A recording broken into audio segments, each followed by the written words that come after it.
CMA foundation, अगर आप दिसंबर 25 में एग्जाम दे रहे हो फाउंडेशन का, और अगर आपने इन 4 बातों का ध्यान नहीं किया, तो जितना मर्जी पढ़ाई कर लेना, जितना मर्जी एमसीक्यू प्रैक्टिस कर लेना, कुछ भी कर लेना, आप अपने फेलियर को आमंत्रित कर रहे हो अपने दिसंबर 25 एग्जाम के अंदर।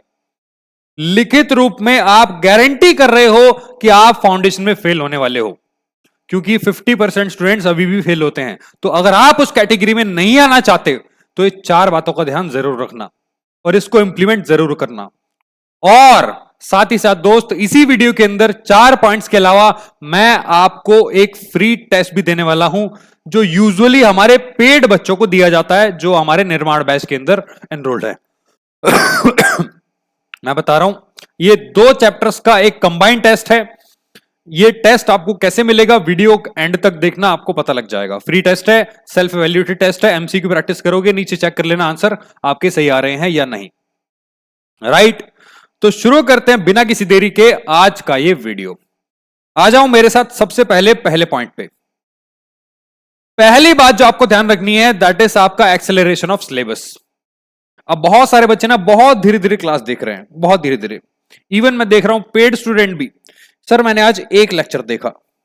एक लेक्चर देख के क्या कर लोगे आप मुझे बताओ? 1 घंटे का एक लेक्चर। अरे आप स्कूल टाइम पे पढ़ते थे, 5 6 7 घंटे पढ़ के आते थे स्कूल में, उसके बाद घर आके 2 3 घंटे और पढ़ते थे, ट्यूशंस भी होता था यार। आप 10 12 घंटे तो स्कूल के टाइम पे पढ़ते थे यार। आप सीएमए कर रहे हो और आप कह रहे हो मैं 2 घंटे रोज पढ़ के पास हो जाऊंगा? नमस्ते, पॉसिबल ही नहीं है डियर। आप पास हो जाओ अगड़म तिगड़म या जय माता दी टिक करके, और इंटरमीडिएट में आके देखना 10 अटेम्प्ट भी लग जाएंगे लेकिन आप पास नहीं होंगे। इसलिए कह रहा हूं, आदत डालनी अभी से स्टार्ट कर दो, एक्सेलरेट कर दो अपने सिलेबस को। एटलीस्ट 2 से 3 लेक्चर देखो हर एक आपके सब्जेक्ट के, और 2 सब्जेक्ट से ज्यादा मत उठाना। एक सब्जेक्ट के 2 लेक्चर देखोगे, 3 लेक्चर तो 6 लेक्चर हो जाएंगे, 6 घंटे। उसका रिवीजन करो 8 घंटे, फिर कुछ प्रैक्टिस कर लो एमसीक्यू 10 घंटे। तो यहां पे दोस्त अपने सिलेबस को एक्सेलरेट कर दो। 3.5 महीने का आपके पास टाइम है। नए टॉपिक्स स्टार्ट करने से पहले आप पुराने टॉपिक्स को फिनिश करो, कंप्लीट करो और अपने सिलेबस को एक्सेलरेट करो। ठीक है, पेस अभी सेट कर लो, वरना एग्जाम हॉल में दोस्त आप वहां पे रुक जाओगे, कहोगे हो सॉल्व ही नहीं हो रहा एमसीक्यू। कैसे होगा, आपने पहले नहीं किया ना। तो दूसरी बात जो आपको ध्यान रखनी है वो है आपका एमसीक्यूज।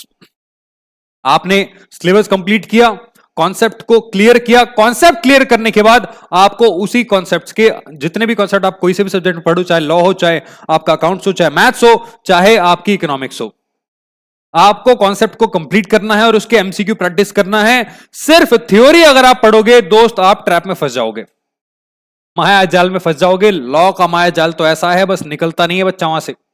और मैथ्स क्या कहने, सबसे ज्यादा बच्चे मैथ्स में फेल होते हैं, 20 25 30 नंबर आते हैं मैथ्स में, बताओ।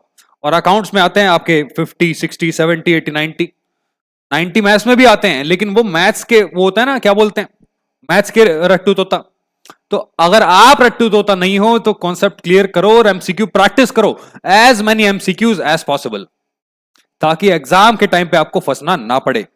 ठीक, हर कॉन्सेप्ट के बाद आपको एमसीक्यू सॉल्व करना है। आपको पता लग जाएगा एग्जामिनर किस तरह से आपके एमसीक्यू को ट्विस्ट कर रहा है। ठीक, तीसरी बात जो आपको ध्यान रखनी है, मैं आपको बताता हूं क्या।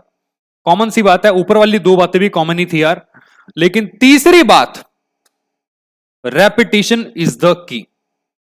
Repetition is the key.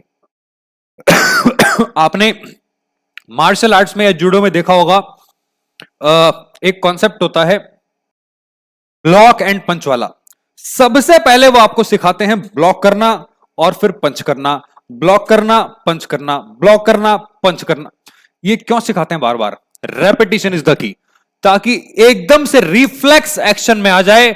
आप भी क्या करो, रिपीट कर दो, जितने भी आपने कॉन्सेप्ट पढ़े, एमसीक्यू पढ़े, उसको रिपीट करते रहो करते रहो करते रहो, जब तक रिफ्लेक्स के अंदर वो आपके ना आ जाए।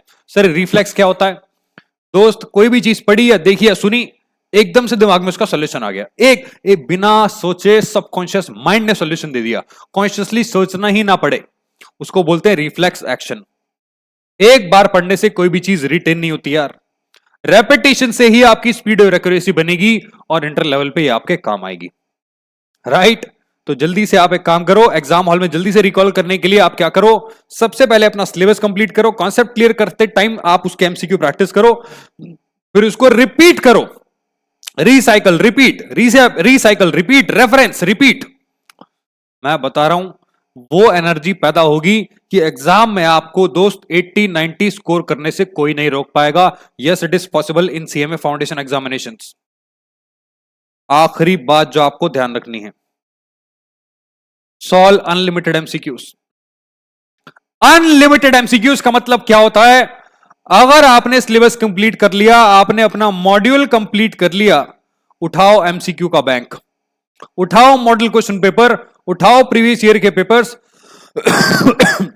उठाओ, और आपके जितने भी फैकल्टीज हैं या जिससे आप पढ़ रहे हो या जो भी आपके पास एमसीक्यू बैंक है, जितने मैक्सिमम अनलिमिटेड एमसीक्यूज किसी टॉपिक के, किसी चैप्टर के, किसी सब्जेक्ट के आपको करने हैं, उसको करते रहो यार। क्योंकि वहां से आपको कुछ ट्रिकी क्वेश्चंस मिलेंगे, वहां से आपको कॉन्सेप्ट क्लैरिटी मिलेगी, और वहां से आपका दिमाग का जो होराइजन है, जो आपका दिमाग का दायरा है, वो बढ़ता चला जाएगा। किसी भी टाइप का क्वेश्चन आपके एग्जाम में आ जाए, आपको हिला नहीं पाएगा यार। अनलिमिटेड एमसीक्यू सॉल्व कर दो, अनलिमिटेड। इतने एमसीक्यू सॉल्व कर दो एग्जाम में एग्जामिनर थक जाए कि कहां से पूछूं, लेकिन आप ना थको क्योंकि आप सारी चीजें ऑलमोस्ट कवर कर चुके होंगे। तो ये थे आपकी 4 बातें जो आपको ध्यान रखनी है यार। अब आखिरी में मैंने आपको एक वादा किया था कि मैं आपको एक फ्री टेस्ट देने वाला हूं। यस, वो फ्री टेस्ट कैसे मिलेगा, मैं आपको डियर एक बार वेबसाइट खोल के दिखा देता हूं। तो ये है आपकी वेबसाइट cmsrthi.com। आपको दोस्त यहां पे क्या करना है, वेबसाइट पे जाना है cmsrthi.com पे। ठीक है, मैं फिर से रिफ्रेश कर देता हूं आपके सामने। ये वेबसाइट खुल गई। अब आपको क्या करना है, फ्री रिसोर्सेस पे जाना है। फ्री रिसोर्स पे जाने के बाद आपको यहां पे सिलेक्ट कोर्स करना है। इसमें आप क्लिक करेंगे सीएमए फाउंडेशन। फाउंडेशन पे क्लिक करके बीच में आएगा फाइनेंशियल एंड कॉस्ट अकाउंटिंग। इसमें 2 रिसोर्सेस लिखा होगा। रिसोर्स कुछ नहीं फर्क पड़ता, आप बस क्लिक कर देना इस पे, फाइनेंशियल एंड कॉस्ट अकाउंटिंग मेरे सब्जेक्ट पे। और यहां पे आपको दिखेगा कैश बुक और बीआरएस का टेस्ट। इस पे आप क्लिक करेंगे दोस्त, यहां से आप इसको डाउनलोड कर पाएंगे आपके टेस्ट को। ठीक है, ये आपका टेस्ट है, इसको डाउनलोड कीजिए। नीचे आपको यहां पे सॉल्यूशन मिल जाएंगे ताकि आप सेल्फ एवेल्युएट अपने आप को कर पाए। अब ये था आपका 3.5 महीने की स्ट्रेटेजी में आपको सिर्फ ये 4 बातें ध्यान रखनी है।